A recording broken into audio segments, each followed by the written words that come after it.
Hi everyone, welcome to today's webcast titled The Software-Defined Approach to Transforming Your Network. I'm Elena Anger, Marketing Manager here at Insight, and I'll be your moderator today. Before we begin, wanted to cover a few housekeeping items. The webcast console you're looking at can be completely customized. You could resize or move any of the windows that you have open. If you have any questions during the webcast, you can click on the Q&A widget at the bottom and submit your question. All questions from this webcast will be captured and the presenter will address them at the end of the session. If you are experiencing any technical difficulties, please visit the webcast help guide by clicking on the question mark icon below the presentation window. The help guide covers common tech issues. And now I'd like to turn this presentation over to Mike Moore, Practice Development Manager. Mike, floor is yours. Thank you, Yelena. Good morning, everyone. Welcome and thank you for joining us today on this beautiful Wednesday to take a look at how we can use the software-defined approach to transforming our networks. So really, as we started putting the content together today for this presentation, really what we had in mind was to help kind of get the word out there about software-defined technologies, specifically SD-WAN, and how you can leverage that within your organizations, regardless of vertical, whether you're on the IT operations team, whether you're director or manager, CXO level. Really wanted to get the benefits of that software-defined approach. And while we are going to be focusing primarily on software-defined WAN today, some of the key drivers and benefits translate across the different software-defined technologies. So we'll take a look at those benefits. We'll also get into some consideration and strategy that you guys should really be considering as you are getting ready to refresh your network or modernize your infrastructure, so you can position yourself for success as you start down one of these initiatives. We'll also take a look at the inside approach. We'll show you how we take these same types of considerations and strategies and apply these to real-world scenarios. We've got a couple different use cases for you guys from different verticals. We have a government use case as well as a national brewer that we're going to take a look at, and then we'll go ahead and close everything out. As Yelena mentioned, there's a Q&A section. Feel free to throw out questions as we go throughout. We do have a couple guys who are moderating, taking a look at that. If there's a question they can answer in line, they can respond to you, but I can also try to pause and answer those as we go as well, but I am reserving some time towards the end of the presentation where we can address all of those. So that you can tie a face to the voice, my name is Mike Moore or Michael Moore, depending on how many mics are in the room. Sometimes that can be a challenge. Practice Development Manager here at Insight, where I focus primarily on the enterprise networking space. My real passion and drive is kind of the innovation and enablement of those enterprise networking technologies within Insight. So I get to work a lot with our practice teams who help develop that vision and kind of the service offerings around whether it's security, data center, enterprise networking, you name it. And then also our field teams and our guys that are out on the ground. So making sure that we have some really cool solutions that we can come bring to you guys that hopefully provide something meaningful.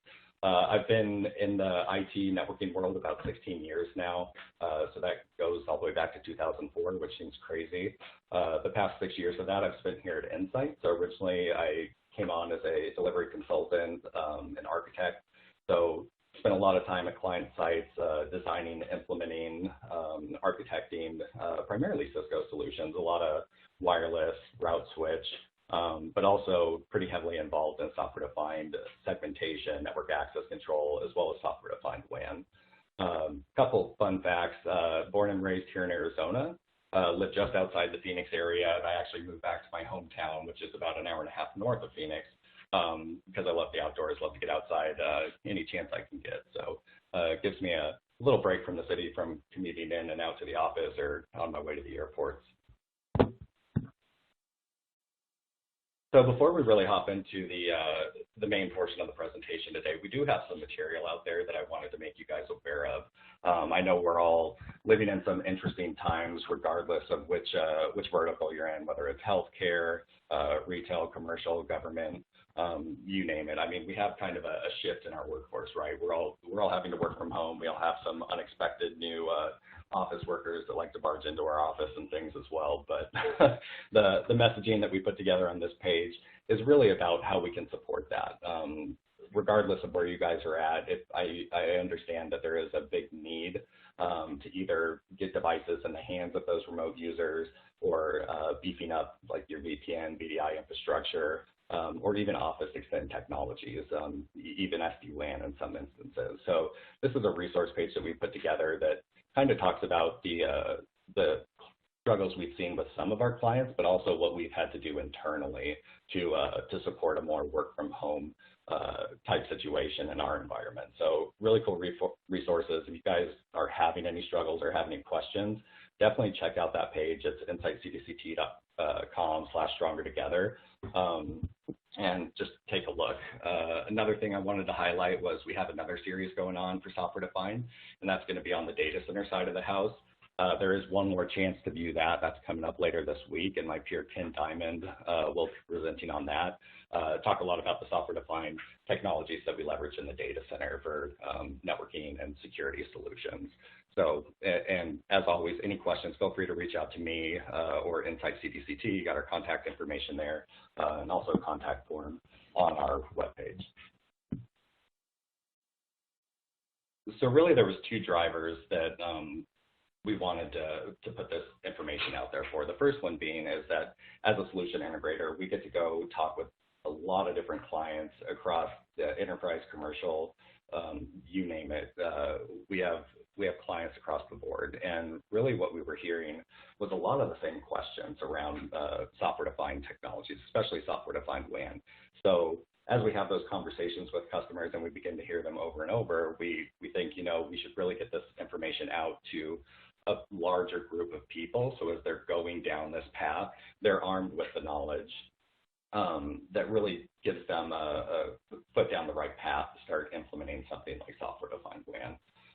The other reason that we wanted to do this is yearly we actually put out a survey, and we partner with IDG, who's an independent research firm, and we actually develop a network and security survey just to kind of get a pulse on what's going on throughout different enterprises. So I think we had 200 respondents to the survey this year, and it's all director level and above. So you get directors, CIOs, CSOs, CEOs, all responding to this and kind of telling us what was important to them this year, where they had pain points, what they're looking forward to do in the next year. And that's really cool information for us because we kind of get a pulse of what's going on in the market, but it also helps us kind of cater the services and solutions that we provide to really provide something meaningful for you guys, and that everyone's really looking to move forward to drive modernization in their network. And that was actually one of the key findings that we had out of this survey that we found interesting was that 2 out of 3 of those decision makers that responded to this survey said that IT modernization or network modernization was driving business transformation. And when you think about that, it's kind of an interesting concept. And I always have an example come to my mind when I think of business transformation. And you guys have probably heard it before, but it's Uber, right? When you think of the transportation industry and how Uber came in, they developed an application, and it really changed the way that we get from point A to point B now, right? It's so easy to have a phone. You click on an app, have a ride come to you, automatically pays when you hop out, you can tip your driver, and you're on your way. But when you think of transforming businesses like that, and a lot of time it does start with an application like the instance of Uber, and that's great. It changes the way that you interface with your customers. It streamlines their experience, gives them a better experience. But there's a lot that has to go on the back end that supports that application, right? There's a lot more data that's being generated by the use of that app, more users as they come in globally. How do you scale that up? And obviously cloud is an option. But you also need to make sure that all of your on-prem connectivity for all the workers that you have supporting that application and developing that application have the connectivity they need to be able to keep the lights on at the business, right? So you need to make sure you have that infrastructure that's going to support the growth and development of that application. And not only the growth, but also keep all that data secure, because if you think of the compliance aspects that come along with that, you have all the payment credit card information, right? PCI compliance. But I mean, that could span across the board. Some other things that we found interesting was out of the 200 respondents, 41% said they had to abandon or delay their IT modernization initiatives. And there was a whole list of reasons. I listed the top 3 here. If you go to the insightcdct.com/IT2020, that actually has all the survey results, and you can see a few more of the reasons. But I put the top 3 here, and the first was competing priorities. And if you think of a large enterprise or really any business, you could have multiple lines of business, right? And there's always a set budget. There's always different initiatives. And how do you make sure that you're going to get the funding you need to implement a new technology that's going to make either IT's life easier or that's going to really drive business intent through a network modernization initiative? And a lot of that, I think, is tied to number 2 there, that lack of clear roadmap and strategy. So a lot of these new technologies, there's just not the experience out there, right? You don't know how to articulate the need or the real business purpose for implementing something like software-defined WAN that's going to show real business outcomes. So what I kind of catered the content to today within this webinar is to help you guys develop that roadmap and start thinking about that strategy so that if you get in a situation where there are competing priorities, that your business case is really strong and that you can get something like this implemented in your environment. And then the third is data and privacy and security concerns, which here at Insight and Cloud and Data Center Transformation, security is always top of mind for us. And when you're implementing a new technology environment, how do you make sure that you're doing so securely and that you're following all the best practices and that you're not opening yourself up to additional risk and that you're actually reducing that risk footprint rather than maybe opening yourself up to exposure. And the fourth thing, which isn't listed here, the next highest reason that initiatives were banned is lack of skill set. So like I mentioned before, when you're implementing a new technology like this, getting your teams up to speed on those technologies and being able to support them and actually get the benefits from them is another big key factor.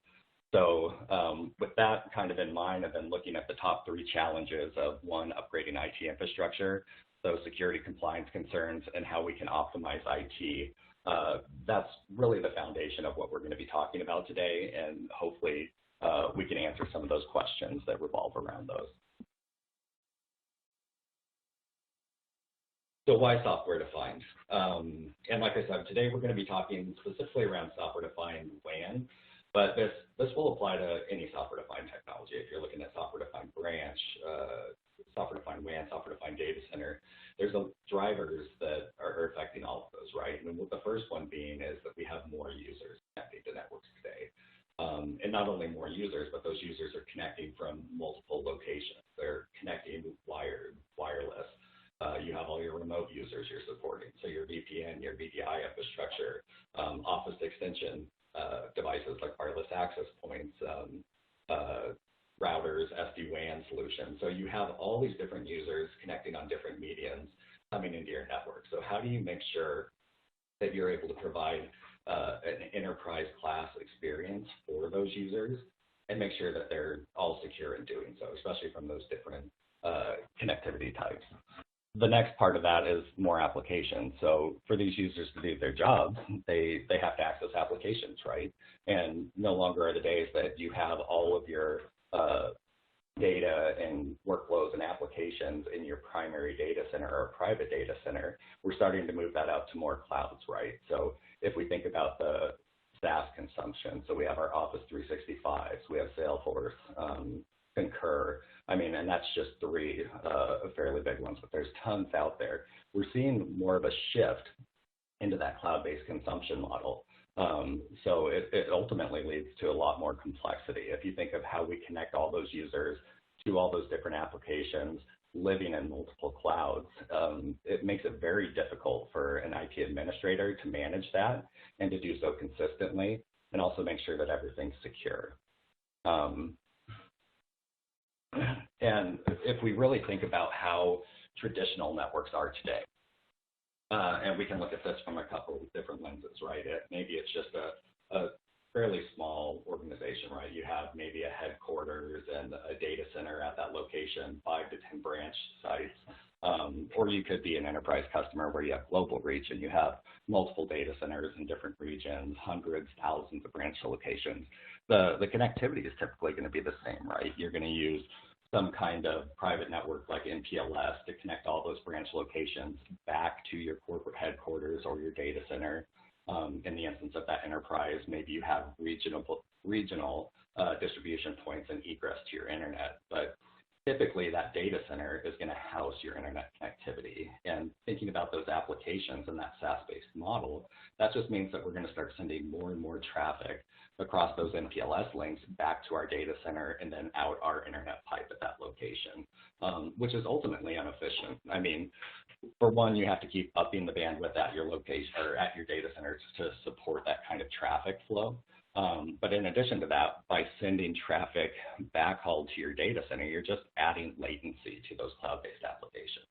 So Office 365, for example, if you have a branch, say in Atlanta, and you want to connect Office 365 and go to the closest data center, it doesn't make sense for you to backhaul all your traffic to your corporate data center that's maybe sitting in San Jose, California, right? It would be better to use a method like direct internet access, which is easily configurable and secured through something like software-defined WAN. So what we're really seeing is traditional WAN is being outpaced. To really achieve that business transformation and to give those world-class experiences to your users or clients as well as your workforce, we need to shift the way that we're managing and handling our network traffic today. So some of the benefits. So we just kind of talked about a few of the drivers. Now, what's the benefits? So what I really hear when I go out and I talk to the client, one of the first conversations that typically comes up is a cost conversation. What's the ROI? How much am I going to save by going to a software-defined WAN? And the answer that I always give, and no one really likes because I've gotten it before and I despise it as well, is it depends, right? Because there are a lot of different factors that go in to that cost conversation, because there are a lot of soft costs associated, right? So if we think about centralized control and visibility that we gain through a software-defined solution, you are giving time back to your IT in troubleshooting efforts and in root cause analysis, problems like that, as well as soft costs associated with deployment times, right? So you can get faster deployment leveraging automation, orchestration, and in some instances, we've seen a 12x improvement in change control time. So being able to create templates for your different device types, shipping a router out, having it ZTP or zero touch provision back to its control plane or the orchestrator and push that config out to it, is saving IT teams huge time. So that gives them more time in their day to work on other things that you have going on, working on the delivery of more services rather than spending their times monitoring and troubleshooting and deploying your WAN infrastructure today.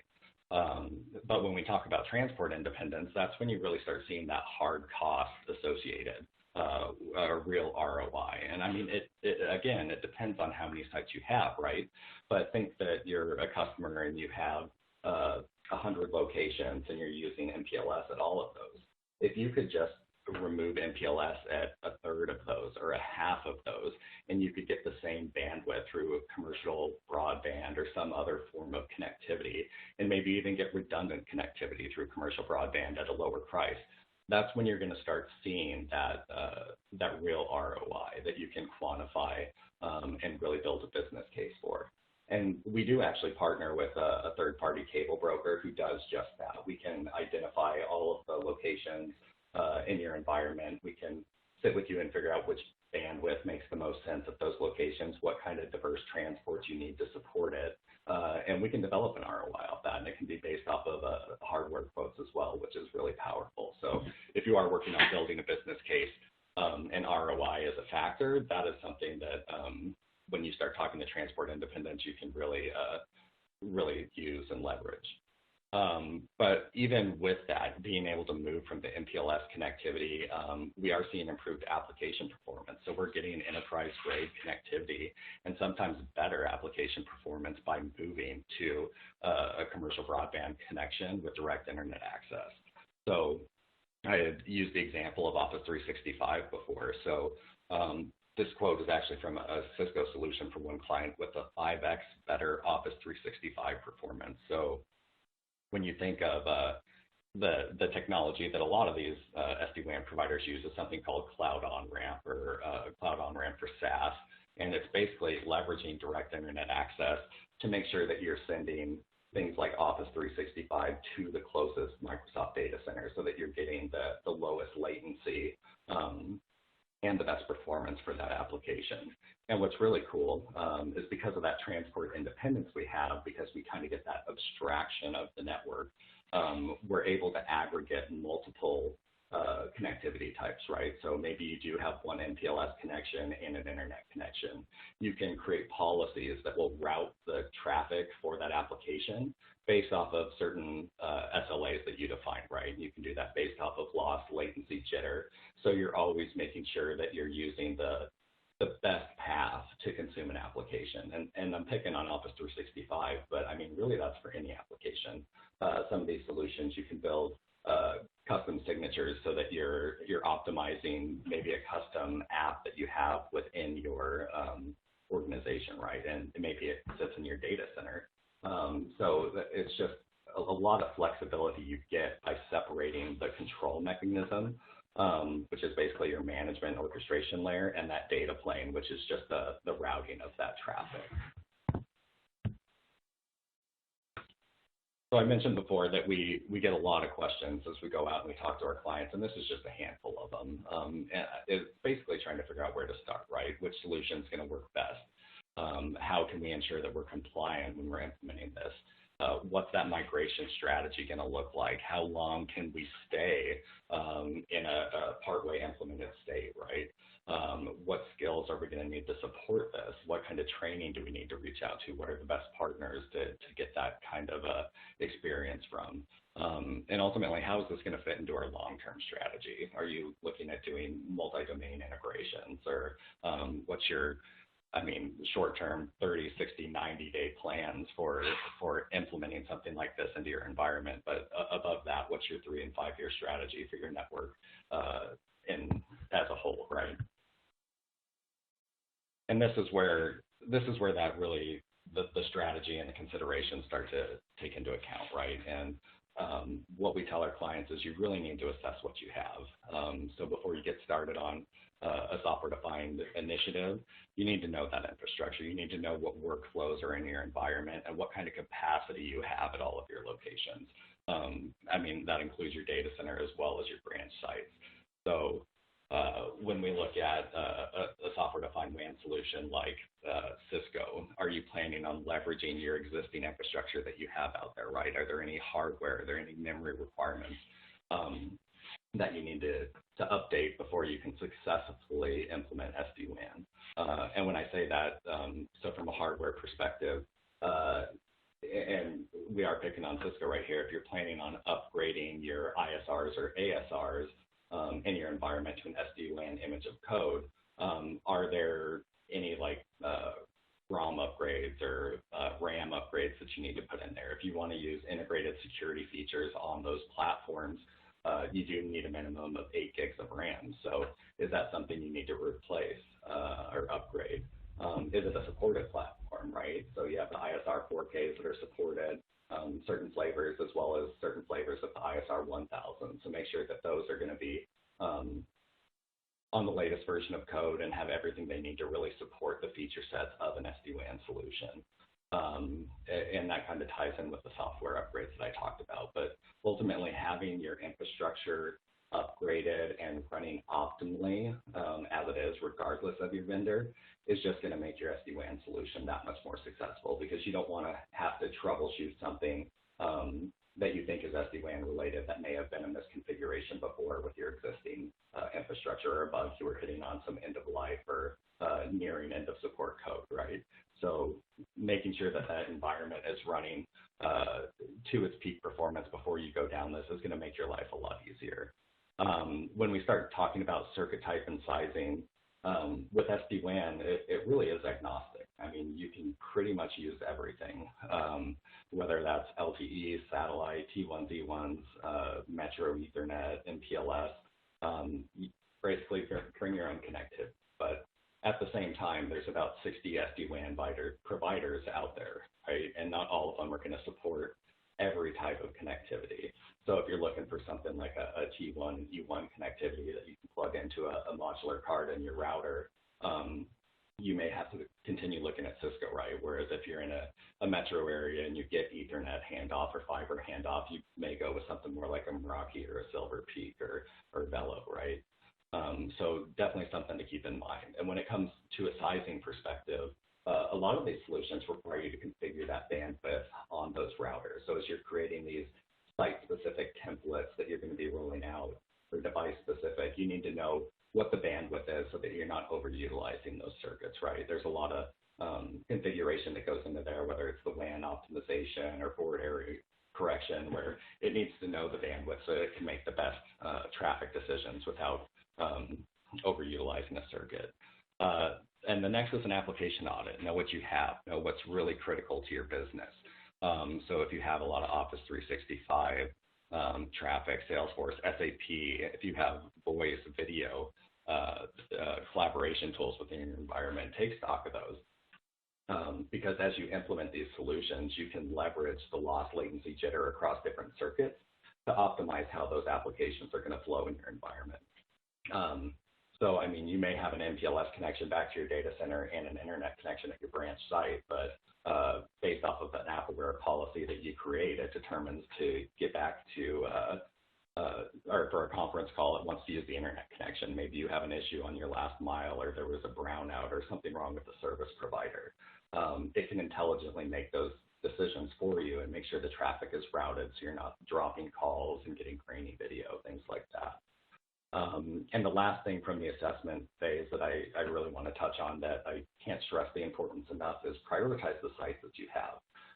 And when I say that, you want to do so by the function or role of the site, really what you do there from an operations perspective, as well as the different user community and then the sizes of those. And the reason that we say this is because when you move to a software-defined technology, you want to make sure that you're getting rid of all the one-offs in your network, right? I've heard it said before that you want to get rid of snowflakes in your network. You don't want every single site to be different. You want to try to categorize those sites into, I don't know, maybe 5 or 6 buckets of a small, medium, and large with different flavors of circuit sizes and types that kind of fit into each of those to build that out. And the reason I say that is because as you're configuring these solutions, you're setting up your device templates and your site templates. The more that you have configured within the orchestrator or your manager, it's just going to be garbage in, garbage out, right? So you need to make sure that you limit the number of configurations so you're able to leverage the automation and the orchestration capabilities of that platform, and then not get lost in the human process of having to try to figure out which one of these templates that was created actually applies to the site types. And at the same time, as you create templates like that and you categorize these sites, name templates that are going to mean something to you, right? Like large branch 1 retail with MPLS primary, Ethernet backup, and an LTE failover, right? So, I mean, be specific as you create these because it's going to make your operations teams a lot easier moving forward when you're configuring new sites, but also when you're troubleshooting any issues that may be going on in your plan. Now, the next piece of that is really adapting to a new model, right? And thinking about the new solutions and from a networking and security perspective that comes into play as you start integrating a software-defined solution into your environment. So, and top of mind is always solution selection, right? We kind of talked about this before, which one makes the most sense. And again, it's going to depend on your infrastructure. Are you looking to leverage multi-domain integrations? Do you need a big player that has a large portfolio, right? Like the Ciscos of the world, the Arubas, VMware. So you can get the cross-domain benefits of integrating those technologies and getting integrations and configurations across the board. Again, taking Cisco for instance, if you have an all Cisco infrastructure, you have those ISRs in place. You're leveraging Cisco Identity Services Engine, maybe you have ACI in the data center. There are a lot of integration points between all those technologies, especially now with DNA Center coming, where you can kind of integrate all of those technologies into one solution. But one of the cool things, talking multi-domain, is the instance of Cisco SD-WAN and ACI. So you can actually create app-aware policies from ACI in your data center and push those app-aware policies into your SD-WAN fabric. So you get a consistent QoS and quality of experience for an application from your WAN, whatever branch location, all the way into your data center, and then wrap that in a layer of security as well, right? So you can define the custom security policies for those different WAN interfaces. And then another thing you need to consider is deployment options. Typically, when you're deploying an SD-WAN solution, you're going to have three different flavors. You can do an on-prem, you can do a partner cloud solution, so whichever partner you really decide to go with, and they'll basically host that in the cloud for you, and they'll manage all the underlying infrastructure and the upgrades for that. Or you can do third-party cloud. So if you have your favorite cloud, Amazon, Azure, Google Cloud, you can host your controllers in there. But again, there's some pros and cons with that, right? And typically, a lot of it will come to a compliance conversation, especially when we start talking on-prem. So, and what I would say is if that you have a compliance problem that would require you to go on-prem, is really the only reason I would suggest it. The cloud is going to be so much simpler, especially a partner cloud, because if you think of from an on-prem perspective, you have to support all that infrastructure, right? You need the storage, you need the compute, you need the team that's going to manage that infrastructure and make sure that that stays up to date. But then you also have to manage the application that's sitting on top of it. Whereas if you go with a cloud option, all of that's really taken care of for you. So you don't have to worry about that underlying infrastructure. You just have to manage the orchestrator or the software itself, right, and make sure that it's up to date and that all the management changes that you're making are handled there. So definitely something to consider. And like I said, unless there's a compliance reason that would drive you away from a cloud-provided solution, I would definitely stick with the cloud. And the next thing is direct internet access. So one of the biggest benefits that we've really talked about is providing better application experience, especially for SaaS-based applications. So if you're going to do direct internet access, what does that really look like? What security features do you need to have?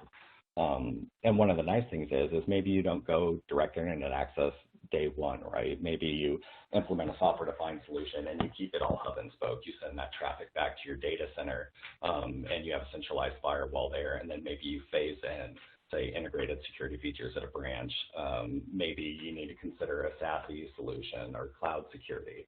So you can leverage things like Cisco Umbrella or Zscaler to do layer 7-based firewall features, IPS, IDS, DNS inspection at the cloud level, so you don't have to worry about having that kind of on-prem solution, which typically works out really great if you have a guest environment, right? Usually the first things that we see a company or business carve out will be guest traffic because they don't want to have to backhaul that through their data center. But being able to break out that traffic right to the internet and have security policies in place so that those guests are compliant and secure, and then not consuming precious MPLS bandwidth can be huge for a lot of organizations. And it's a step in the right direction when we're moving towards direct internet access. Obviously, the goal would be to get that security hardened and in place so you can start consuming software as a service out that as well, and then coupling in all those app-aware policies so you make sure traffic's routing in the most optimal fashion. Another thing that I didn't touch on there, that last bullet, is service chaining too. So within a software-defined solution, you can leverage a technology called service chaining, and that could be pick your service, right? Whether it's a load balancer or firewall, something centralized in your data center that you want to send traffic to. Because of that abstraction and separation of the management and control plane from the data plane, you can actually say, you know what, if this branch is trying to connect to this range of IP addresses, and maybe it's the range of IPs that are PCI compliant or HIPAA compliant data in your data center, you want to punt them over to a firewall to be inspected to make sure that they're legit, make sure they have the right access permissions to be accessing that data before they get in and can pull up a PCI record, right? So that's where service chaining really comes in, and it's very powerful, especially when you start getting into that situation where you have regional data centers and hubs, and you want to make sure that you have a good distributed, regionalized strategy for sending different sites and locations to different data centers for their service. And the last thing that we're really going to talk about from a strategy and roadmap perspective is the skill sets associated with all this, right? So as you're developing your assessing your environment and figuring out what you're going to get, trying to position the right SD-WAN provider in your environment, how are you going to support that, right? What kind of training enablement do you need to make sure that your IT operations team is going to get the most out of that solution, that it's fully adopted, that they can do all kinds of fun integrations with third-party monitoring software that you have, or if you're in the multi-domain world, how you're going to integrate with the other platforms in your environment to really get that full visibility across the board. Another thing you're going to have to consider is multi-team integration. So a lot of these newer technologies have the networking aspect and the security all coupled into one. One of the first times I really saw this challenge is when I was deploying Cisco Identity Services Engine, right? Typically, organizations who have an integrated NAC or 802.1x have a very siloed approach to networking and security. The networking guys live over here, security guys live here, and you basically throw tickets back and forth if there was an issue on the network, right? But now we're really seeing more of a mesh of all of those, where the networking and security teams are working together, and you need to figure out where that process and procedure is going to come into play for who's supporting what, right?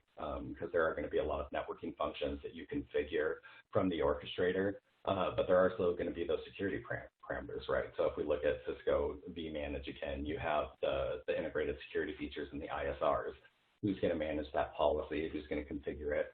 And that's where like role-based access can come into play, and you give certain permissions to different users who are authenticating to these solutions. Another consideration you need to think about is staging and burn-in. So if you're planning on doing a all-in-one migration, which can be done, but it can also be phased, where are you going to stage that, right? Do you need to put it in an IDF, get it all burned in, ready to go? And then is there any kind of support you're going to need in a project like this? Maybe you have all the right guys in place and all the right skill sets. They have the design skills, they know how to support this, but maybe you just can't support a mass scale deployment, whether it's national or global. Do you need to plan for that type of support, right? Or maybe you don't have the experience in-house and you're looking for a little help with the design piece of it or the implementation piece, and you consider bringing in professional services or consulting services that can help kind of bridge that gap. And typically, we do see a lot of that. We see both, the latter and the former, but really, when you start talking the professional services conversation, I think that's more of just bringing the timeline and condensing it down. So you're not spending more times on that planning and prep work to get into that implementation phase, right? So that's where I think professional services have really shined for a lot of different organizations. And then ultimately, how you're going to manage it, right? Is this something that you want to take in-house? Or is this something you want to outsource? Because in that IDG survey that we had, I think 95% of those were looking at a percentage or a way to outsource a percentage of their infrastructure. So just things to keep in mind, right? So through the assessment phases to adapting to that security model and to refining those skill sets. And I mean, it's definitely something you guys can all do. It's just to get those processes in place. And when you get into the solution selection portion too, which I didn't touch on, is when you're evaluating an SD-WAN vendor, what we typically see with clients is they are looking at 3 to 5, which often you get into a situation of analysis paralysis, right? You have so much data, you're not always comparing apples to apples.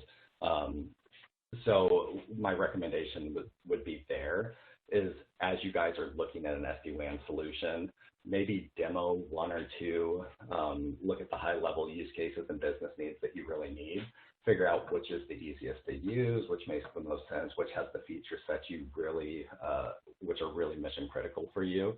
And then if you need to go to POC with 1 or 2, because if you start doing more than 3 and you get in that 5 to 6 space, you're going to be adding months to the front end of your SD-WAN initiative, which, I mean, it's going to tie up your IT team's time, and ultimately going to stretch that the entire length of that project for you. So, and with that kind of strategy in mind, I wanted to tie this into a few customer stories at how Insight applied this kind of methodology and has had some great success. The first one we're going to talk about is a global brewing company.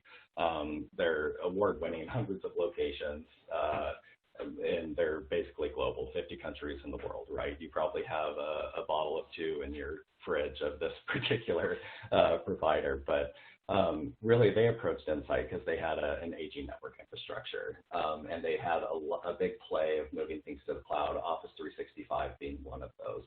So originally we were approached to do an Office 365 assessment for them to figure out where they had choke points in their network, what infrastructure was aging, and what those traffic flows would look like. So we went in there, we assessed that, we modeled out what it would look like as users came onto the environment and kind of what size pipes they would need to support this had they stuck with a traditional MPLS method to support Office 365. And what it started to look like was that they were going to have to scale their data center internet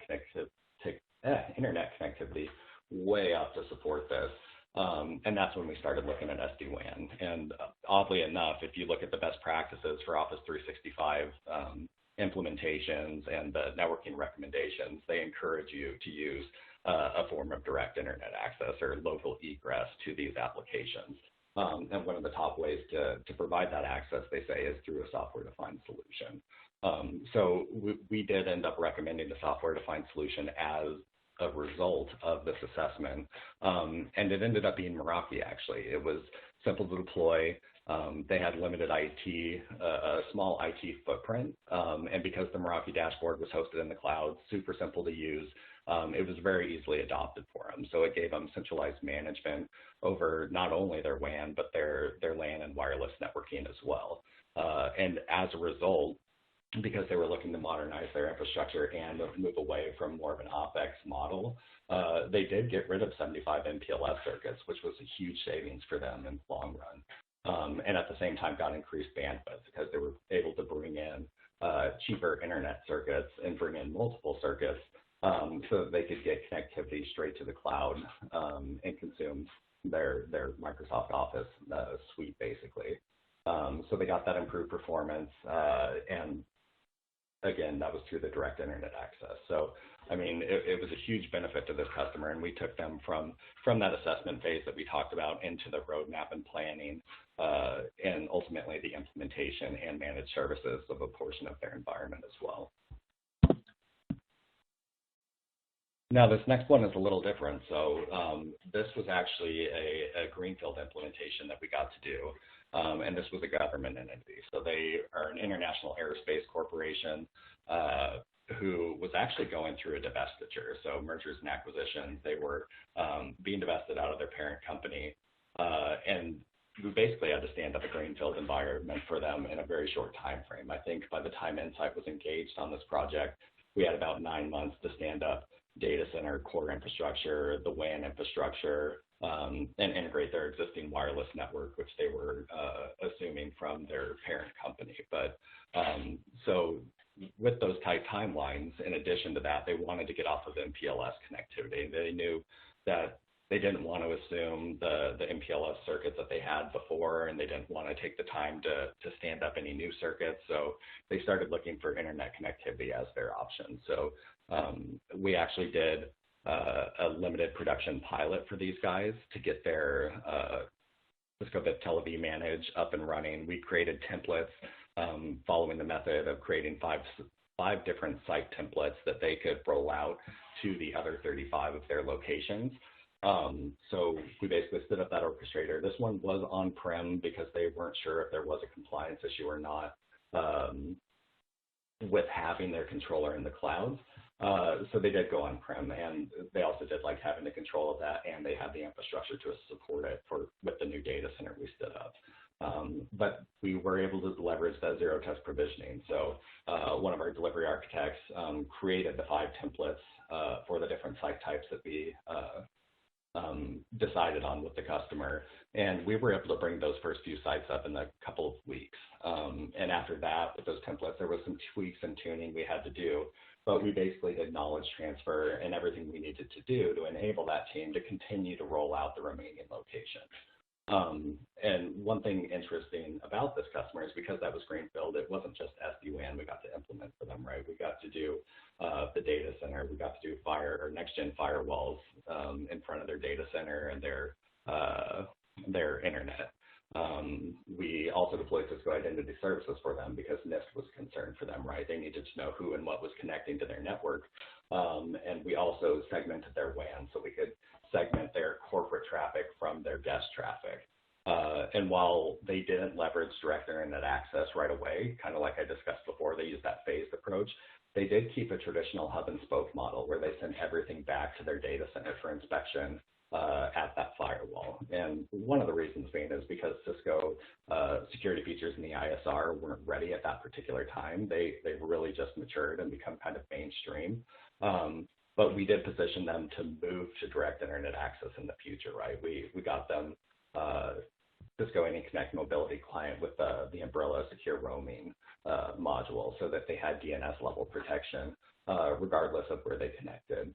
And then all those integrated firewall features are within that ISR platform, so they can just start turning those on and testing those at specific sites when they're ready.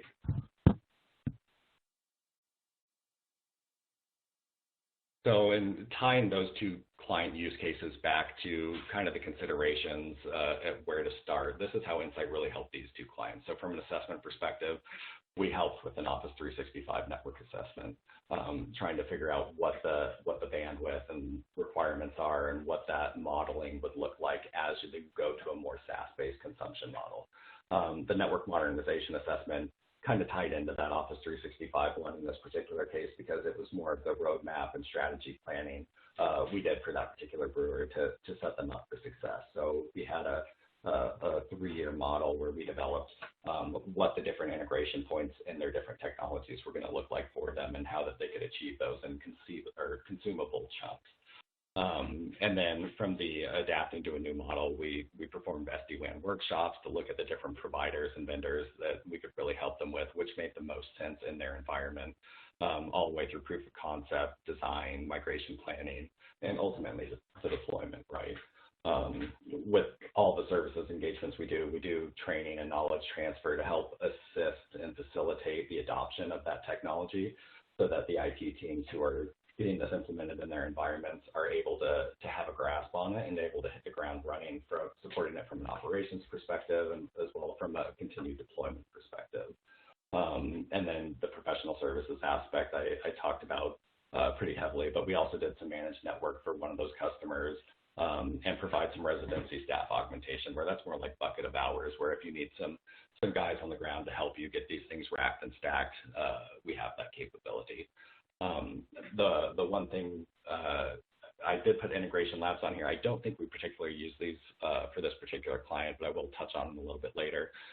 We do have integration labs where we can do that stage in and or the burn-in and staging for these types of devices. We've actually done a managed teledeployment for a very large law firm, actually, where we took all of their routers, we installed them in our labs in Chicago, we got them on the right version of code, made sure that they were able to talk back to the orchestrator, and then we shipped these out to all of our customer locations.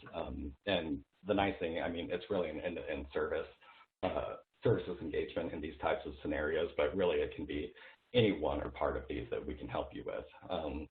And the nice thing on these multifaceted engagements, Insight leverages a centralized project management organization to really see that these workflows and processes are documented and all the way through the end. And we do KPI reporting and things like that to the CXO type leadership within the organizations as we're doing these kind of work streams. Again, this kind of just talks about the professional services, and I already touched on that in the last slide. It goes through the assessment all the way through the management of these networks. And I just wanted to highlight here that this is through a services delivery organization that really is global. We say national here, but we like to say we have national footprint with local reach. I mean, we have guys, 300 service delivery teammates all over the U.S. Who are skilled, certified, that handle deployments like this on a daily basis. And those guys are all backed by a networking and security national practice team that really drive the thought leadership and basically any support or escalation needs that come through these projects. And I touched on the integration labs that we have in Chicago that help with that staging and prep. And I did want to highlight that one of the big partners that we do this with is Cisco, and whether that's Cisco Viptel or Cisco Meraki.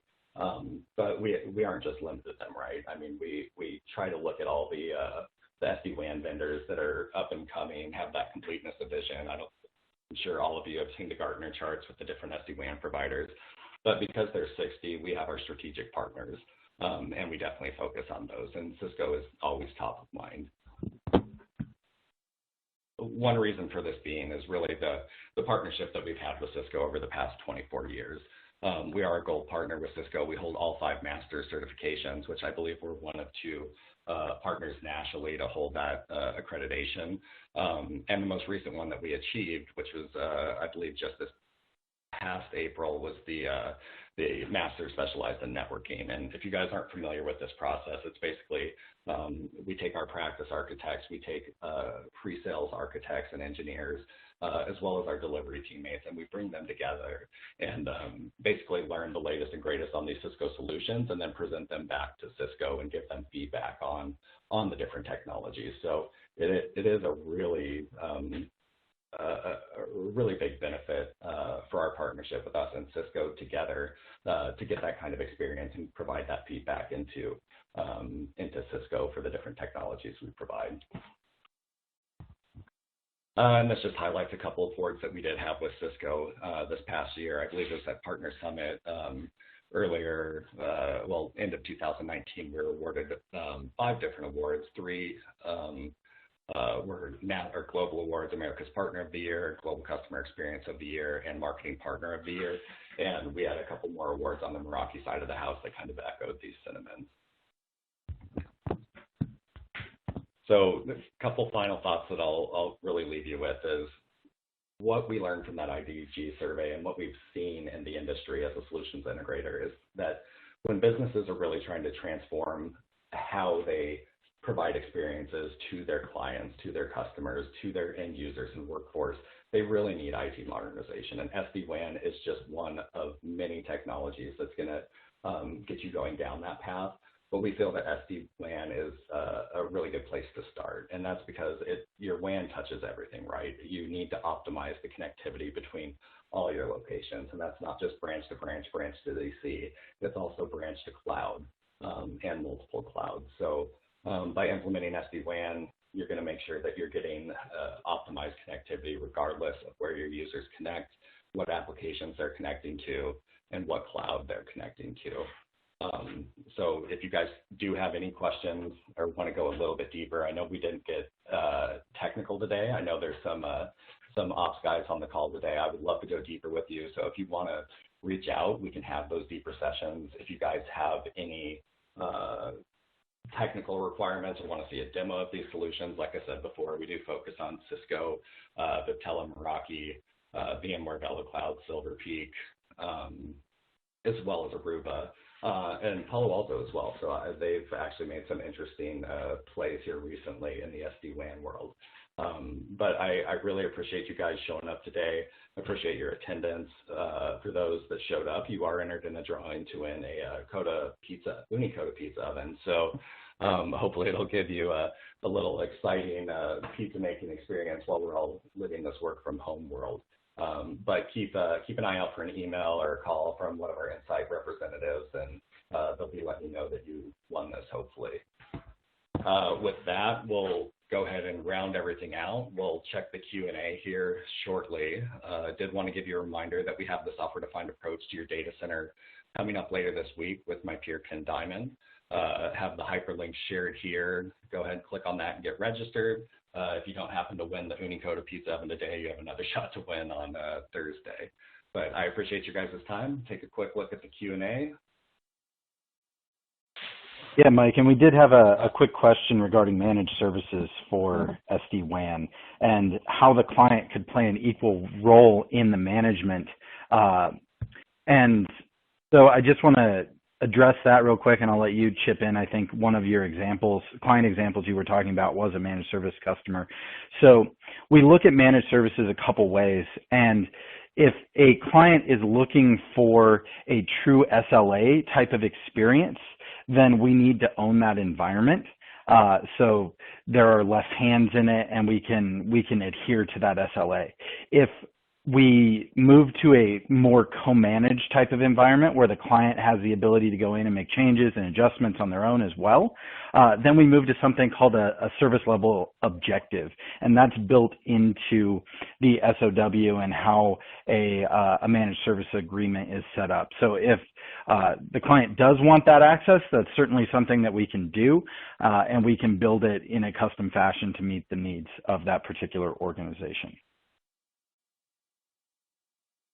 Yeah, that's perfect, Rob. And from a management perspective, I mean, we do manage network and manage security, the Security Operations Center, a lot of Meraki, Cisco gear, I mean, you name it, a lot of the big names out there we manage infrastructure for, and we're constantly revamping and those different offerings to make things that are more meaningful for our clients, right? So I know we've been making a lot more strides in the SD-WAN space, from bringing on more managed Meraki and working towards more managed the Tela. But the nice thing with the managed portion of it, all from a Cisco perspective, it's just a router, right? There are some different things you can manage on top of that when we have the SD-WAN conversation, but we'd love to go in a little more detail with you when we have some more time. So happy to have a follow-up call if you want to get a little deeper on that. All right. And with that, I don't see any more questions. I appreciate everyone's time today. Again, thank you. And stay safe and healthy out there.